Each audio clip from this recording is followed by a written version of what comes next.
Hello, this is Guys with Gear. I'm Calvin. This is Kirk. And we're here at the West End, and we're at the Dallas Night Market. This also used to be known as the first Saturday swap meet. I used to go to this back in 1972 when it first started. It was a bunch of ham operators way down at the other end of Ross Avenue, over there at 75 Central Expressway. There used to be ham operators, and it grew into a big thing. They filled up the area under the bridge. It moved down here to the Woodall Rogers and filled up all this area under Woodall Rogers. And now that the new museum has gone in over there, they moved it down here to the West End, and I kind of like the new venue. What do you think about it? Oh, this is a great venue, especially in Texas. Out here under the bridge gives you a little bit of relief, and so they run the show a little bit longer now. Yeah. And so this is actually a really good location, and here we are at about 11 o'clock, and it's actually pretty pleasant out here. Yeah, it's cool. It's a good day. You know, if you haven't been to the swap meet before, you got to come down here. There's a lot of good vendors down here. They have a lot for sale and a lot of good stuff. We picked up a few things down here, and we're going to do some reviews of some equipment. We didn't pick this up here, but I did pick up a microphone here, and we'll review that later on in another episode. But right now, I think you were going to review this wireless microphone system. This is a handy wireless microphone system that we picked up at Fry's Electronics. I believe it was $65, and that's really, really cheap for a wireless microphone system. It comes with quite a bit of stuff in the box. It's pretty much ready to go as you get it, and it has this receiver here, and they have different channels that you can use them on, A, B, C, D, E, and I believe that's somewhere between 770 hertz. 771 megahertz. 771 megahertz to somewhere around 720. Yeah, it goes up to 200, I think, something like that. Yeah, something like that. So anyway, you can get them on different frequencies so that you can have several of them, and it has a handy belt pack that comes with it, and that belt pack actually runs on a good old 9-volt battery, and then we have a power supply for the receiver.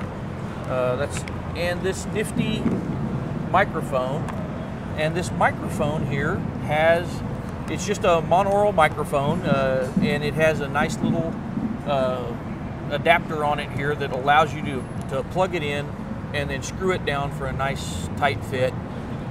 And then of course I've been educated on this little button here. It has 3 settings: off, on, and turn my mic off but don't turn off my transmitter. Right. So it's very, very simple to set. There's really not a lot to it, but it works very well, and we are planning on using it here shortly in the show. Right. I think it's going to be a really good addition to the show. Did you mention that it has multiple channels? Right. A, B, C through. Right.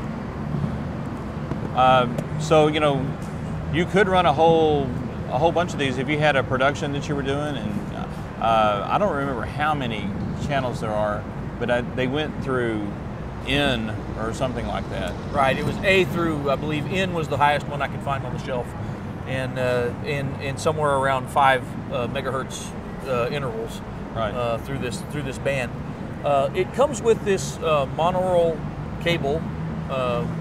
I went ahead and bought myself a little adapter for it, one of these typical, right, and actually use it in our gear using an 1/8 inch or jack. 3.5 millimeter 1/8 inch. Yeah, using an 1/8 inch jack. So it needs a little bit of stuff to hook into our system, but nothing much. This is only a couple of bucks, and it was ready to go. Now they claimed that it's line of sight. They claimed that on the box that it's line of sight. I'm highly dubious of the line of sight claim. Right. But we've said before we think it may be line of sight on a mountaintop, but right. Probably this is going to be we haven't tested this yet. We don't really know exactly how far it's going to be, but you're probably going to get 100 feet out of it before you start getting some fall off. Right. If you move around with this, because it's got the single antenna, it's not the highest quality unit you're going to find at the price. Obviously, it's on the very, very low end of the consumer radios. you're going to get fuzz and you get dropouts and things like that. But if you're setting this thing up somewhere, and you're like we do, and you're sitting down and you're not moving, and you just put it someplace and you're just static, it's going to work just fine. You know, at the distance that we are, you know, we're not any further than 10 or 15 feet from our cameras, usually at the most.